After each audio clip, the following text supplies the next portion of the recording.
So again, welcome. My name is Val Walters. I'm the Executive Director of the Ryan Bartel Foundation. We have been doing a series of these parent panels now for a couple of years, just as a way to bring resources to families. The Ryan Bartel Foundation is a youth suicide prevention nonprofit operating in Loudoun County, and we know that online bullying can really impact, and online safety can impact a teen's mental wellness. And anything that has a negative impact on their mental health can potentially increase their propensity for self-harm and suicide. So we really think these topics are very important.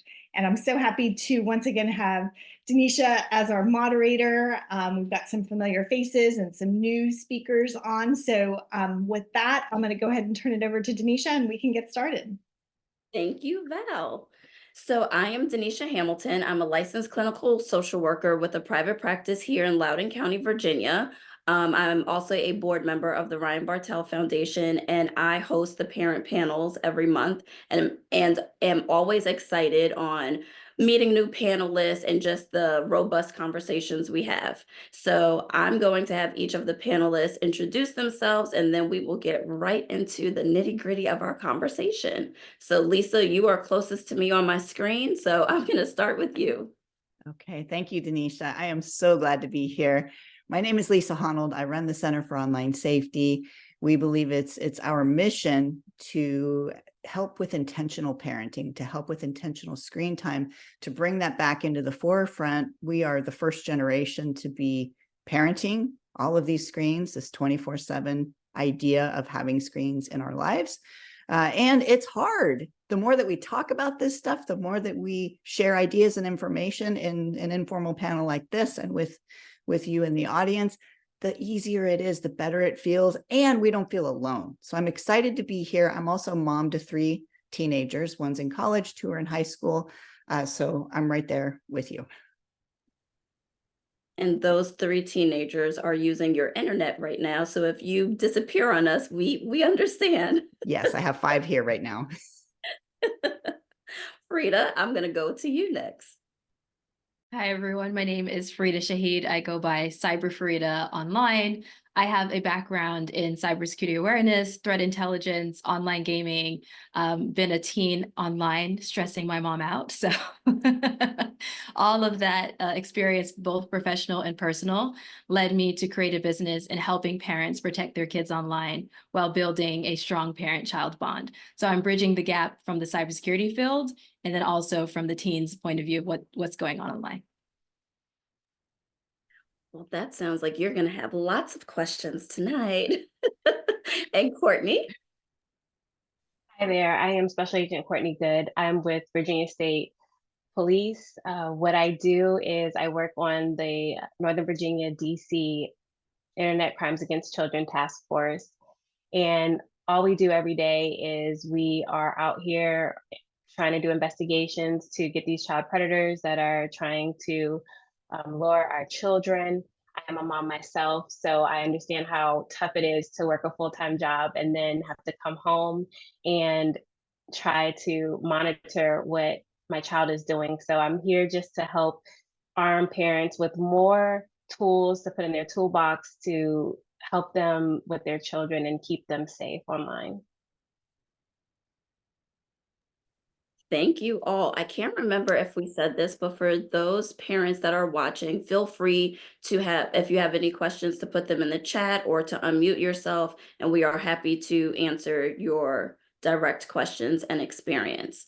So I'm going to jump right in with question 1. So with all of the technology that our kids have access to at this point, how, as a parent, what tips would you have on monitoring and keeping ourselves aware of what they have access to? That's part 1. And I'll start with Courtney because you're the only one not muted. Okay. All right. Well, the biggest thing is to talk to your kids. And I know that seems like, okay, no brainer, but parents forget that the same way we talk to our children when we let them go to a friend's house and we have rules set in place, like call me once you're there, let me know if the parents are there, let me know if you feel unsafe. The same way that we talk to them and we give them kind of like a checklist. Parents need to do that for their teens now. This is what I consider a digital playground. So you have to not only talk to them, but discuss what type of information is allowed to be shared. If you're comfortable with your child sharing their location on their images, talk about who their friends are online, maybe go through if their social media apps and look at their friend list and ask them, who is Cutie Pie 234? And if your child doesn't know who it is, then maybe it's a good idea to block or to just remove them from their account. The other thing is everybody wants followers these days. So talk to your children about, should your account be private or public? And then what age is it okay for it to be public if there's going to be an age? So you have to just think about those types of boundaries. And then also just to familiarize, parents need to familiarize themselves with the apps that their children have on the devices. So every now and again, look at it, because a lot of these apps are 13 plus. And so some of the younger kids are piggybacking off of their older siblings' electronic devices and looking into that. So those are conversations that you also have to have with your older kids in the home to make sure that everybody is looking at age appropriate content. I love what Courtney's saying about conversations. Start them early, start them often. And another part of the experience is to set expectations early, and that comes with conversations, but set the expectations. Phones stay out of bedrooms at night. That's just 100% non-negotiable. Nothing good happens after 10 p.m. We know that. And they can charge somewhere else. They can use a real alarm clock instead of saying, ooh, my phone is my alarm clock. I really need it. So having non-negotiables and then having some flexibility in those conversations around, these are my expectations. What do you think of no screen time until after homework is done? They might say, I really want to relax after school. So having the flexibility to say, okay, let's work out something where my expectations and your needs come somewhere in the middle, and we can collaborate on this. So having a technology contract where everybody has the agreement already spelled out and you can change it over time, it makes a lot of sense. There are some two resources that I like for tech contracts. One, am I able to mention companies' names in here? Just making sure. I can, okay. Because sometimes I'm in like presentations for certain companies and they're like, you cannot mention any other company. I'm like, okay. So, so the first one is Common Sense Media has a family tech agreement based off your child's age. I highly recommend them. In full transparency, I worked with them before. And then Mozilla, who I've also worked with before, they have a phone contract for your kids. And one thing I like about both is that it talks about as a parent, what are you going to do? And then what is expected of your child. I will also say, as someone who has grown up online, I talk to strangers online. I was Dr. Cam's podcast and an event talking about my experiences connecting with people who I thought was friends online, but they turned out to be predators. And having that conversation with my mom, the thing that made everything change for me in terms of me listening to her was not that just having the conversation, but no matter what I told her in that conversation, she did not react, not one bit. And had she reacted, it would have catapulted me or pushed me into the arms of a stranger, because I would have felt like she's being overreactive. She doesn't get me. She doesn't understand me. She's closing down. And I need to go connect with this person that gives me space, that gives me room to be a human being. And so I will say that when you're having those discussions, to remain as cool, calm, and collected as possible is excruciatingly difficult. So I will say that if you ever mess up, or when you mess up, you go back and you apologize. That's actually even better than doing everything perfect, because then they realize that, wait a minute, my parent made a mistake. And they came back and they apologized to me. So that means that if I make a mistake, then I can come back and apologize to them. And so they understand that they don't have to be perfect either. And that's one of the biggest things that I tell parents all the time, is that it's not just about the open conversations, it's about how you act in the conversation. And when I'm talking to teens and I'm reflecting over my own teenage years, the number one thing that prevented me from telling my mom about something or my dad about something was, one, they're going to be judgmental, they're going to react. they're going to overreact and I'm going to get punished for whatever I say. So first of all, I'm not supposed to be talking to anybody online. So if I tell you that this happened because I talked to someone online, then you're going to say, that's it, your devices are out. And if my devices are out, then the one thing, like you said, Lisa, after school that I want to do is gone. So then that means it's a threat for me to confide in my parents. And so that's the number one thing I would say. All of you said such awesome stuff. I'm taking notes over here so I can remember all my questions for you. But I really love what you said, Farida, because we have these conversations every single parent panel about how important it is to be a listener and an investigator with your child rather than just that hard disciplinarian, and how important it is, especially when you're scared and your anxiety gets peaked, to be calm and just walk that path with your child. One of the questions I wanted to follow up with you, Lisa, picking on you one at a time now. Yes. I really like the idea of those, the digital playground and setting expectations early. But let's say I'm a parent and my kid is 15 and they've had a phone since they were 12. And so for the last 3 years, there weren't those rules, there wasn't that structure. How do I go about setting that structure now for them? Yes, this is such a common scenario, right? We give them a device and we don't realize what the ramifications are until much later. And it feels like a fantastic, like a milestone moment. And then we realize, ooh, we didn't have rules in place and this is out of control. So this is a really common question. It is absolutely okay and doable to pull back on screen time, even when kids have had it already all the time, even when they've already got devices and social and all of this.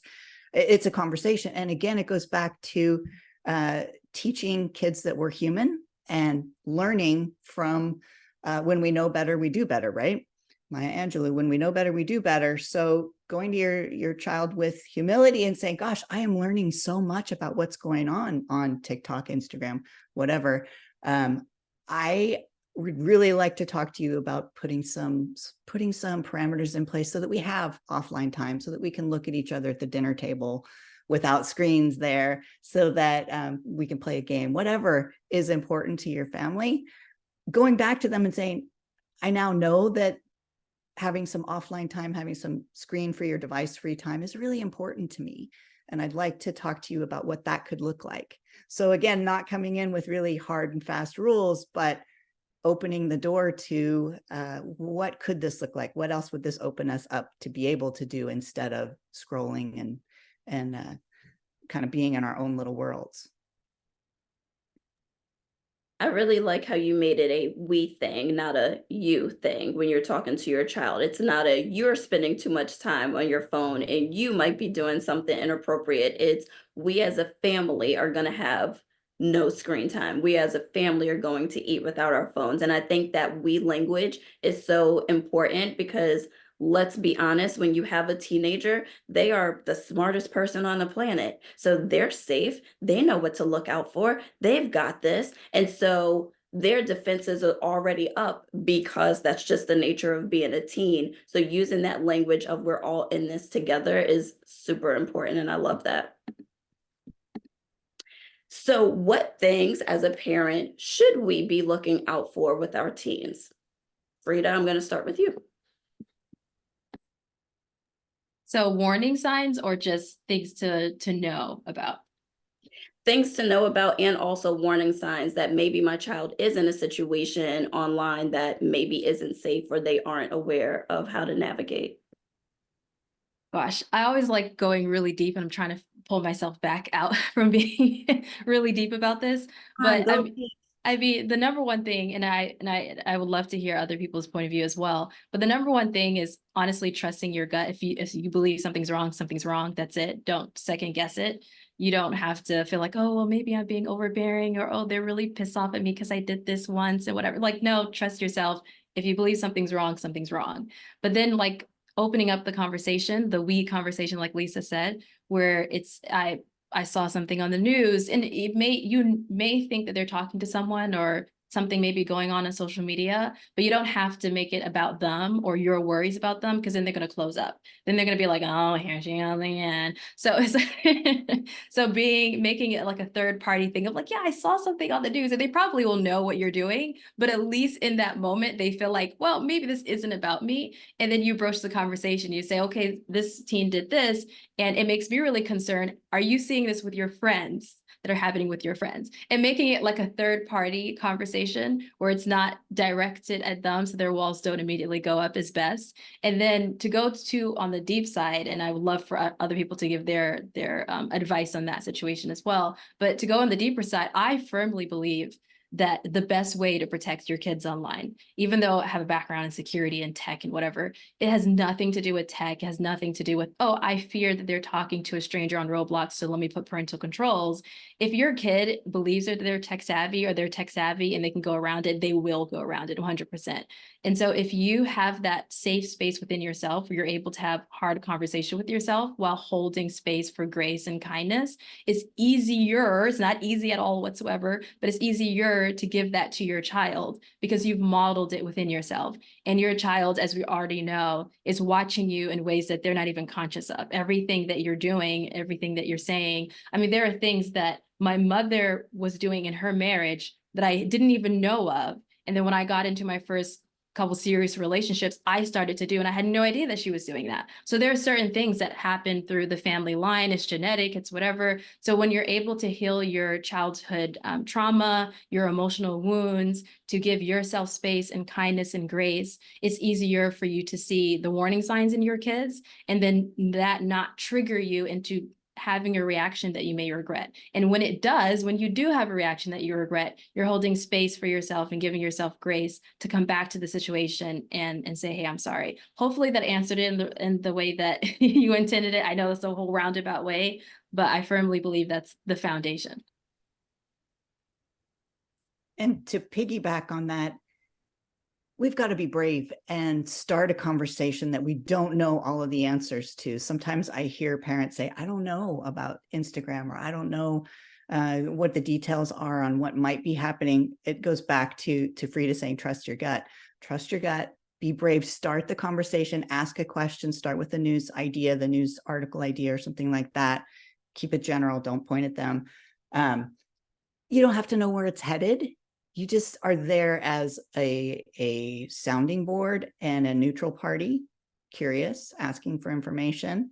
And if they tell you something, yay, be that rock that Frida was talking about, be that person who is able to keep a face that's trustable and quiet, and then go freak out with your peers, right? Go freak out with your friends later.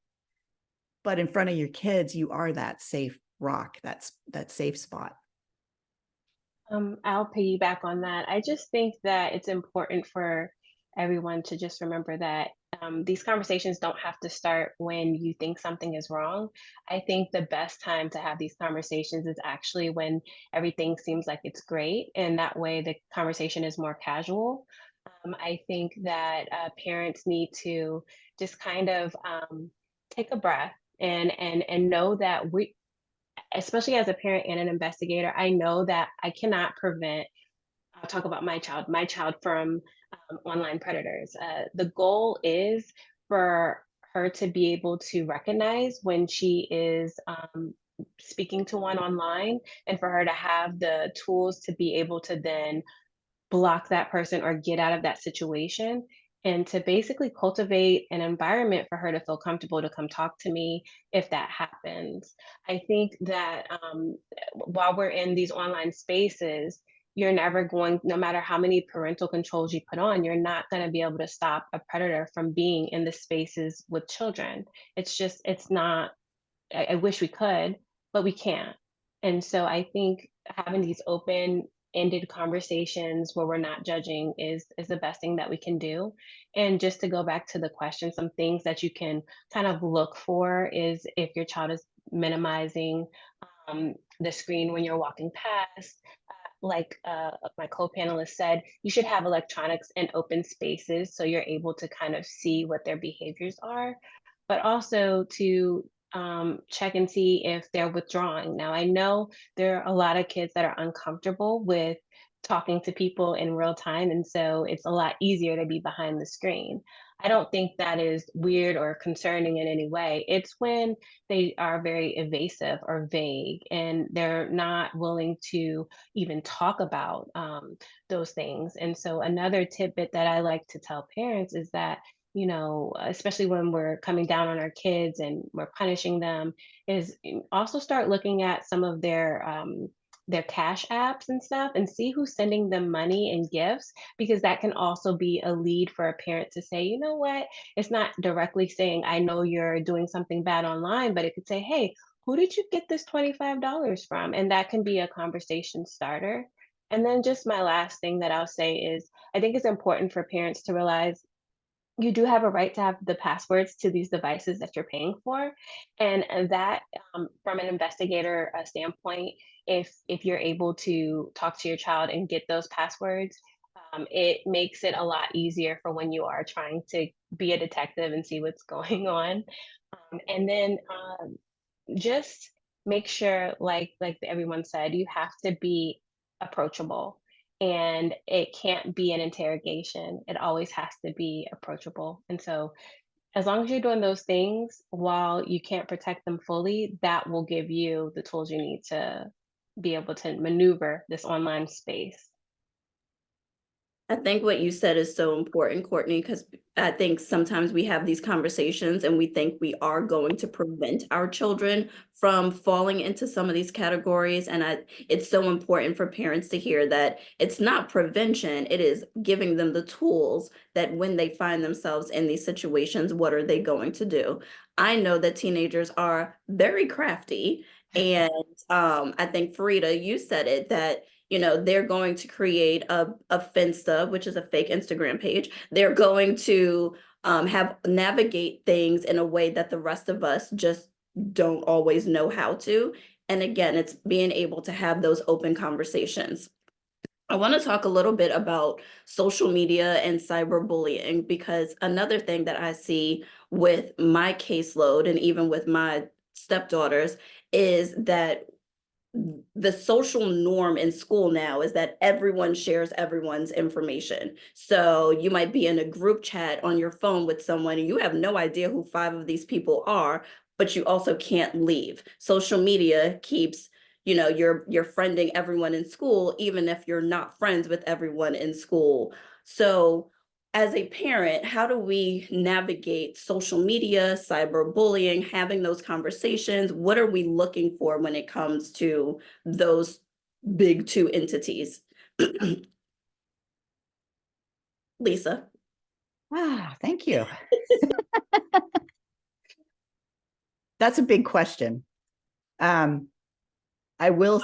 Great questions, Lisa. Aren't these good questions? Yes. Okay.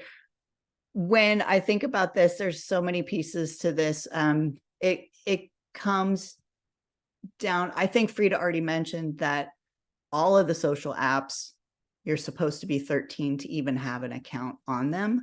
I know that a lot of kids are growing up and getting accounts a lot earlier, and there haven't been many repercussions. Kids are starting to get kicked off, but not a ton. All of the platforms say that they're going to get better at this, not allowing kids under 13. So that's the first thing, is that legally kids aren't supposed to have accounts. And that's a great thing for parents to say is, this isn't my decision. You can't even have an account before you're 13. We all know that a lot of kids still do. So getting into the specifics of what each social app can do, I want to talk for a minute about apps and platforms that let you have an anonymous profile, or that anonymity is encouraged. We know for a fact that if you can be anonymous online, you tend to be meaner. You tend to say things you would never say if your name was attached. So looking out for apps that let a child be anonymous or comment anonymously. YOLO is one, Not Gonna Lie, NGL is another. There are many, but just knowing what the capabilities are and what the draw is to different apps. We know that Instagram has a different personality and you use it differently. You use the messaging differently than you would use a Snapchat, and TikTok attracts a different type of user. And that's why you have to have all of them, is because they're all for different things. Snapchat really encourages people to have their kids to have their locations on, which leads to a form of cyberbullying when kids can see there's 5 people at one house and I didn't get invited and I feel very excluded, and it happens again and again and again. Or they see it, they're able to see so much more and almost spy on everyone in their world, which is way bigger than the amount of real friends they have. It gets tricky, but knowing what the features are on the platforms and knowing what the personalities of each of the platforms is important. I wanted to add something to other question that you said when it comes to like conversations and having the conversations before something goes bad. I'd also be being mindful of how you react to other people's situations. So let's just say that you see a news story or you're watching a movie and a teen does something and your reaction to that is negative, or you say something negative towards the teen. If your teen is going through that, then they're immediately going to feel like, oh, this is not a safe space. So if they see, let's say if you're watching, if Catfish comes on from NTV, I don't know if people still watch it, but anyway, it's pretty great show, by the way, to teach your teens about catfishing. It's a great conversation starter. So that's another one. But let's just say that you're like, oh, that person's so stupid. Like, why would they fall for someone online? You don't even know this person online. Why would you connect with somebody and fall in love with them? And you don't know that your teen right now is it just connected with someone on Roblox or just connected with someone through Instagram, and they thought that that person was like a friend of a classmate, and now they're talking and they ended up falling in love, or they're on a dating app and you don't know that. And so now immediately their thought process is, oh, okay, I can't, like, alarm bells, I can't talk to my parents about this. So just being mindful of how you react to other people's story and just being like, oh, wow, that's really sad. Like, I hope that this story helps other people realize like what safety steps you can do to make sure that someone is like an actual person. Hopefully they have family members that can help them. You know, if you go through that, let me know. Like, let's look at this person together. I would, you know, so a comment like that is better than just saying something negative. And then quickly about the passwords. When it comes to your child's social media accounts, and this is my cybersecurity brain going off, predators, they target the fact that most parents don't know about security and safety.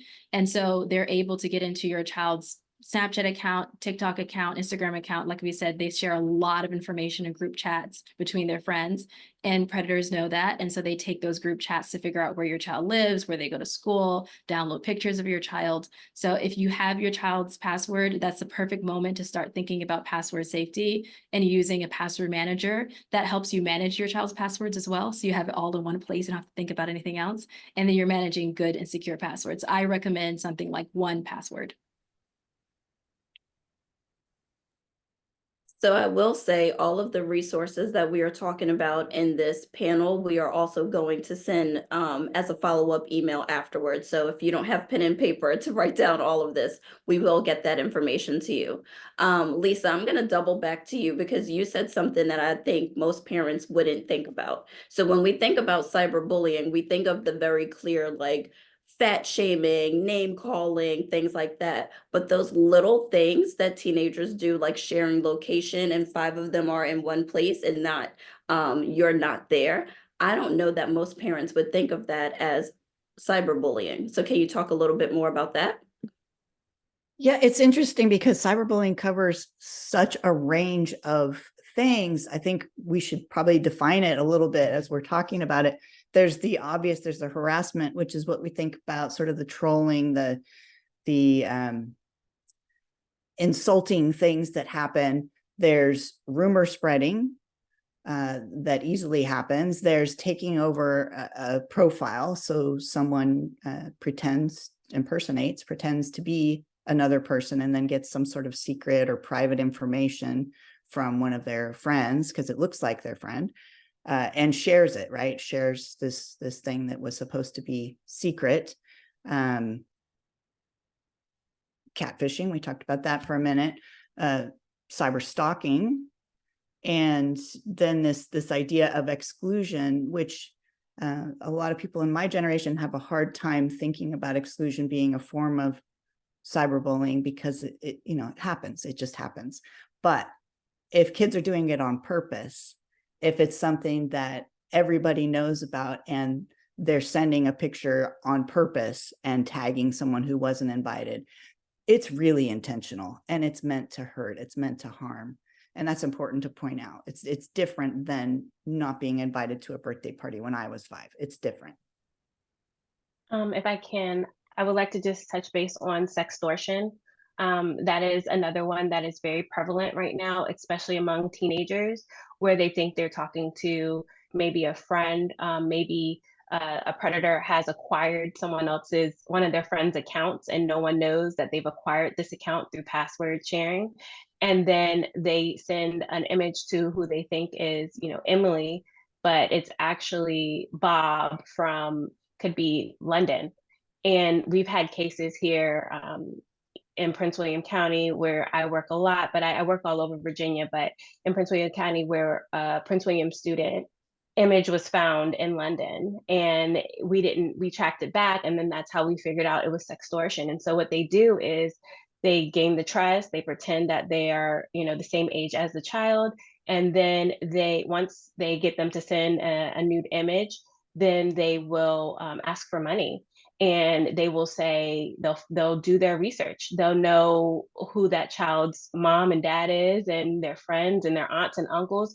And then if they don't share the image, they'll actually send they don't know if they don't know, they'll send the image to the family, and the family will then be like, oh my gosh, like, why are we getting a picture of uh you know his body parts? What is happening? What is going on? And that's when parents are alerted. Or sometimes the child will just continue to send money, and then it goes from $50 to $250 to an amount that a child can't even deal with. And so those are some things that parents need to be aware of and talk to their children about. Okay, if you send this image and you think you're sending it to somebody that is your friend and is one of your close buddies online, and you find out that it's not, that's okay. Let me know so we can get through it. So sextortion is a big thing, and it's not just predators that are in the state of the child. They are worldwide. So that's some more education that we need to talk to our kids about. I actually did a whole masterclass on sextortion, a whole course on sextortion in October, because it's something that, like you said, I see affecting a lot of families. And as someone who grew up in the online space, in chat rooms and gaming rooms, chatting with strangers via voice and text, I've seen a lot of it. And so I did a masterclass with me, someone who works like with life coaching and with parents, and then someone who helps parents have the sex ed conversation with their kids. Because one of the biggest things when it comes to sextortion, like Courtney said, is that if you're able to have that cool, calm reaction of, okay, that happened, all right, here's what we can do about it, that's the best way to handle it. Because the moment they feel shame, that's the moment that they feel like, I can't be alive anymore, because my entire worth, my entire being is wrapped up into a picture, and society makes them feel like I can't, my parents are going to disown me, my parents are not going to love me anymore. And predators are able to exploit that. And so what I always say is that if you are trying to prevent your child from being a victim of sextortion, which again, like we all said, that there's no way that you can 100% prevent something, but you can give them the understanding, the know-how, the safe space to know that you're on their side no matter what. But is not to say what would happen if your grandmother saw a nude photo of you, or what would you feel if the entire school saw a nude photo of you? When we're having those conversations with teens, we feel that, oh, they're going to understand that that's really shameful. They're never going to want to send a picture.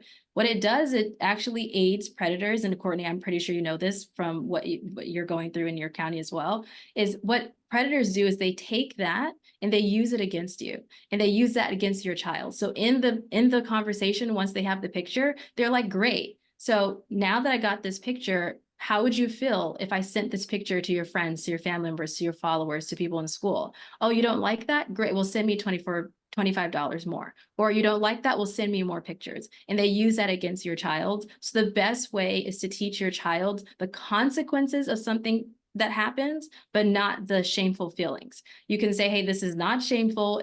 This is completely normal to have desire. It's completely normal to be wanted and to want. And you may have moments where this may happen, or you may see your friends doing this. Here are the consequences of those actions. I know that has nothing to do with you. You should not be shameful of it, but people will use it against you. And I don't want you to have to go through something so traumatic as that. And that is why I don't want you to do this. And tell me, what do you think? What have you seen? And so we went through all of those scenarios about how to talk to your kids. And one of the best ways to protect them also is to not make the intimate conversation. I don't think you're uploading this on YouTube, so I don't want you to get flagged, but intimate conversations of something that is a no-no in your household. You have to start, and you have to start in a way that's empowering to your kids. And a resource that I would recommend who is Kathleen Hema. Kathleen Hema is she was the one who spoke in my course in my masterclass. And I highly recommend, if you don't know how to have that conversation with your child, at what age do you have it, what you should talk about, how do you formulate the conversation, reach out to Kathleen. And I'm going to write her name down, so I'll send you all the resources. I'll send them the resources and you'll have it.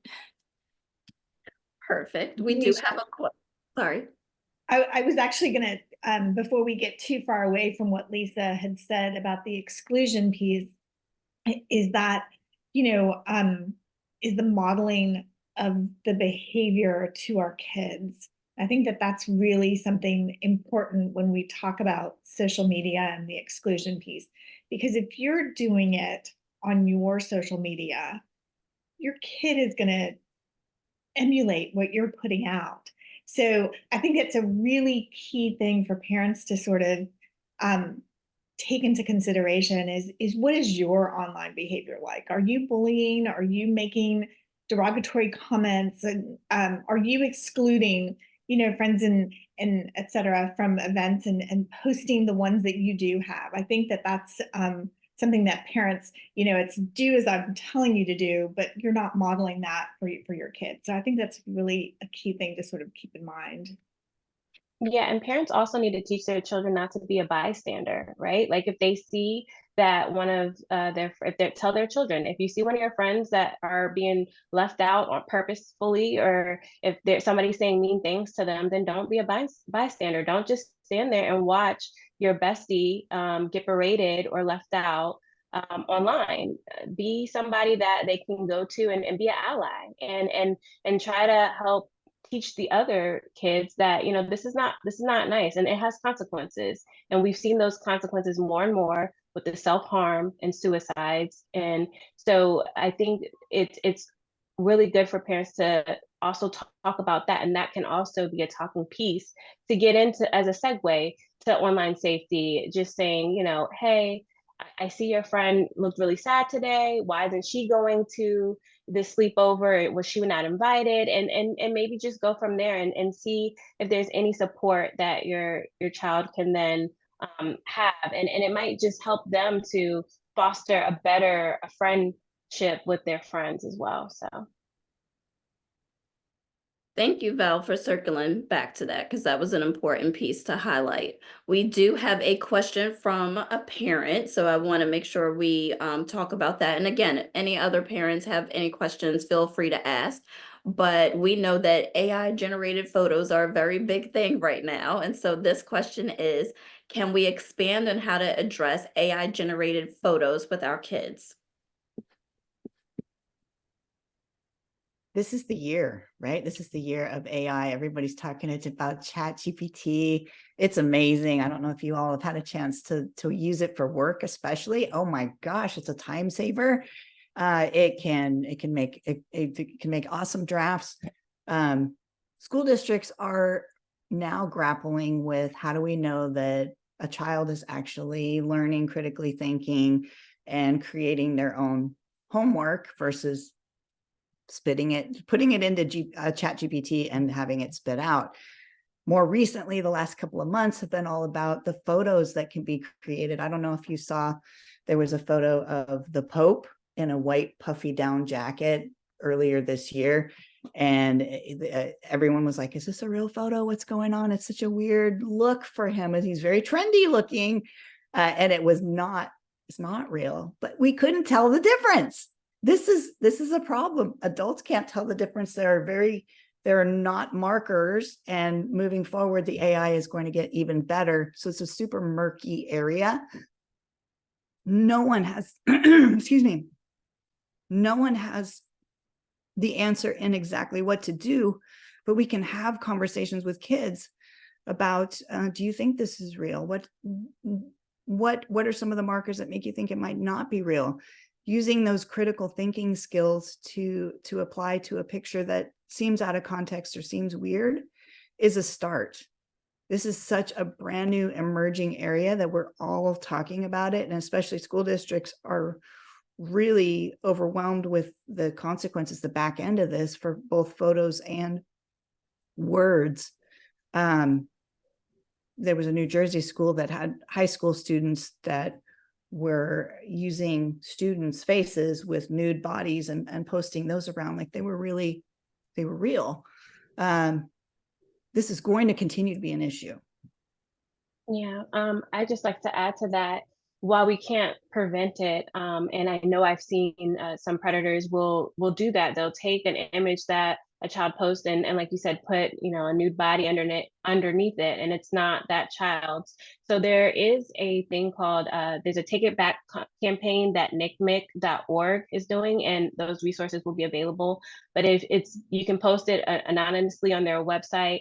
And all you have to do is go up there, and the hash, the fingerprint of that image will be shared with all of their stakeholders, and they will try to remove that image as fast as possible. But another thing that if that does get posted, always tell your kids, and you as a parent, make sure you notify the platform that the picture was shared on, because they will then do what they can to take it down, as well as make sure you save it. And you can always come to law enforcement if you want an investigation. And if not, then there's also some resources that nicmic.org has for parents to deal with the emotional trauma that comes from an image like that being shared. So I think that is really good start.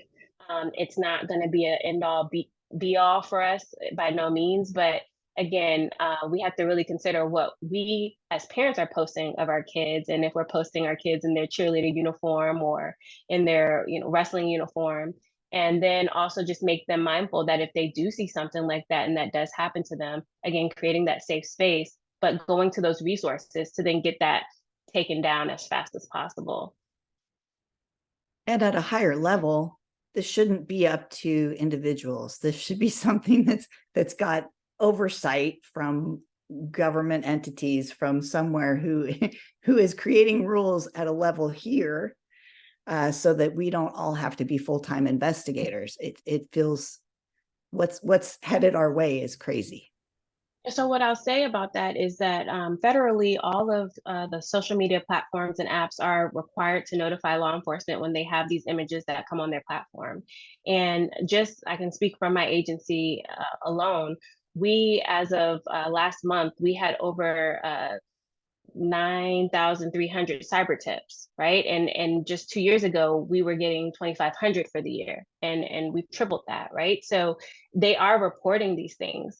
I think the problem is, like anything else in legislation, it's always slow, it's always behind because technology is rapidly changing. And that doesn't mean we can't continue to put the pressure on our legislatures, but we as parents, we have to make sure that we're doing what we can do.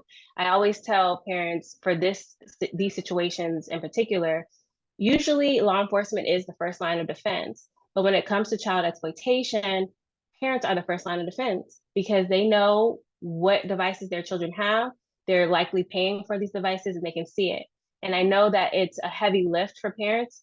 But again, it's not so much about we can't protect them from every single predator, but we do need to arm our children with what they can do and what resources we do have now so that we can stop it as fast as possible. Because again, predators are relying on us just sticking our head in the sand and not knowing what our children are doing, or for us to be kind of lagging behind technology. So we're definitely trying, but I to your point, I think that it has to start at home, and we have to make sure we're doing our due diligence to make sure our kids are safe.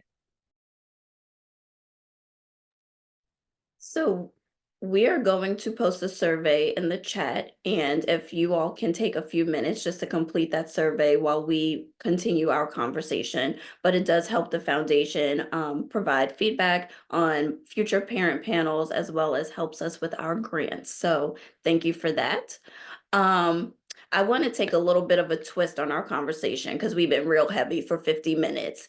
So I know that we've talked a lot about the scary parts of the internet, and I think that's very necessary. I'm also thinking now that if I'm a parent and I'm listening to this, how do I make sure I'm not freaking out about everything my kid is doing on the internet? Because there are kids, especially our kids with a lot of anxiety or who are more introverted, they are finding their people and their positive people on the internet. And I want to make sure that we as a parent are not freaking out so much about these dangers that we're shutting our kids off from those helpful parts of the internet. So how do we help our kids to navigate that? And how do we navigate that as a parent so that we aren't thinking that every person that our child interacts with is a predator? I would say I like saying that there's many darknesses, but there's only one light. And when you focus on the darkness, you can go down a tunnel and it's never ending. But when you focus on the light, it's expansive. So darkness is like envelops and then light is expansive. And so if you are looking at yourself as the light and you're focusing on your relationship with yourself and your kids, then that is the solution to almost everything. I know it doesn't feel like it because we gave so many different resources, we gave different tips, we gave like different websites you can go to. There's so many steps to protecting your kids online, but if you do only one thing, is become the light and make sure your house and your home is the light, because that's what allows the darkness to go away. When you have like light in the room, it's less areas that are darkened, essentially. I'm using that as an analogy. So also being mindful that approaching the internet in a way that is mostly good for your kids, and it has a lot of bad, but there's a lot of good with it, especially because with AI, they're going to be using that for the rest of their life. If we look at AI as a new calculator, it's easy for us to understand. So now we have open books where you can use calculator and math, but the equation is much more difficult because now we have a calculator. So the equation of the homework is much more difficult because now we have AI. So how can we have kids think more critically for that? And when it comes to protecting them online, if all you think about, all you do, all you talk about with your kids is the bad of don't do this, don't do that, don't do this, be careful of that, your child is going to shut down.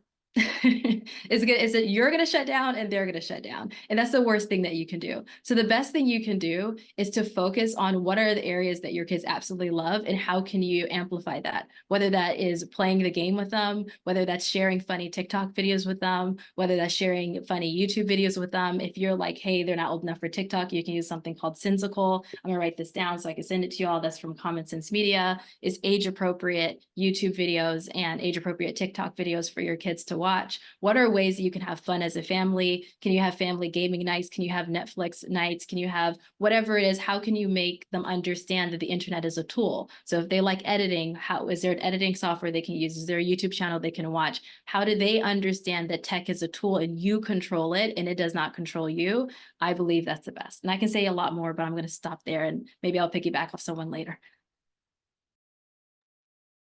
I 100% agree. Absolutely. Embrace the technology, embrace the great parts of technology, use it together. Let your kids teach you something about what they love about their Xbox game or what's going on. Take the time to ask a question about Instagram. Who do you follow? Why should I follow that person, or who should I follow?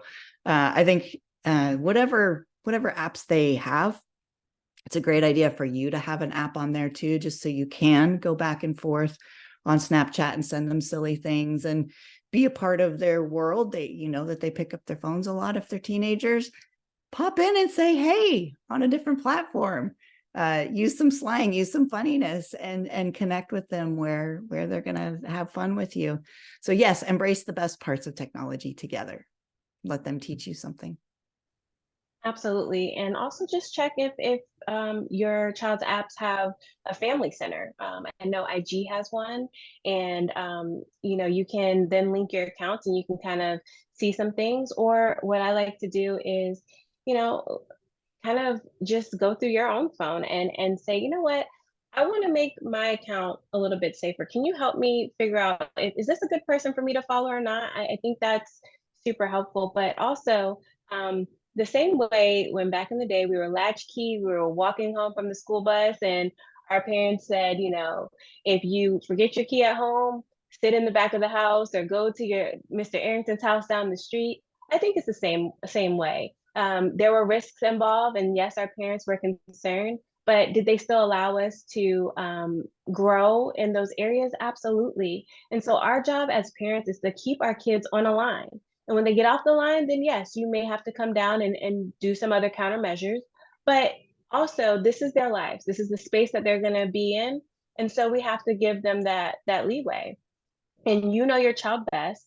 So if you feel like your child can handle it, then let them handle it. All we're saying here today is that if you are allowing them on certain platforms, check after them. And this is what you need to do and be aware of. And these are maybe with the contracts that we said earlier, when you're going over those things, as long as they're doing that, it's a safe space. So I think that's the best way to go about it. And just more importantly, just don't put your head in the sand and walk away from the issue. I love the idea of having your own profile on some of these different apps. I am definitely one of those people that can be, I talk to one of my cousins every day. We will have 3 different conversations at the same time. Like there's one text conversation, one Instagram conversation, one Facebook Messenger, and eventually one of us will say, "What are you doing? Like, can we just why are we doing this?" But there are 3 distinct conversations and there is no overlap. So I think it's an awesome idea just to jump into your child's world and send those silly memes and send those silly gifts and just have fun with it, because it can be scary, but it also can be really rewarding for a lot of teens. Um, Thank you all for joining us. I'm mindful of the time. So Lisa, Courtney, Farida, if you have any last words, but oh, wait, we have a message coming in. Okay, very psyched to get the info on the age-appropriate TikTok YT app, since my 11-year-old desperately wants a TikTok account like her friends have. Amen to that. I take care of my cousin who is 11, and every single day we have a conversation about phones and why can't she have one and why can't she have social media. And I'm like, dude, you lose pencils every day. We are not ready for this. So thank you all for joining us tonight. And I'm going to pass things over to Val. Thanks, Denisha. Just another quick plea for you to complete the survey. We really appreciate that. It's just I think it's about 10 questions, so it'll go really fast. Happy holidays to everyone. Thank you to our speakers. Denisha, thank you for moderating. And we will see you all in January, where we're gonna focus in on getting ready for the new year with intention setting. So we look forward to our next panel. So we'll see you in January. Thank you.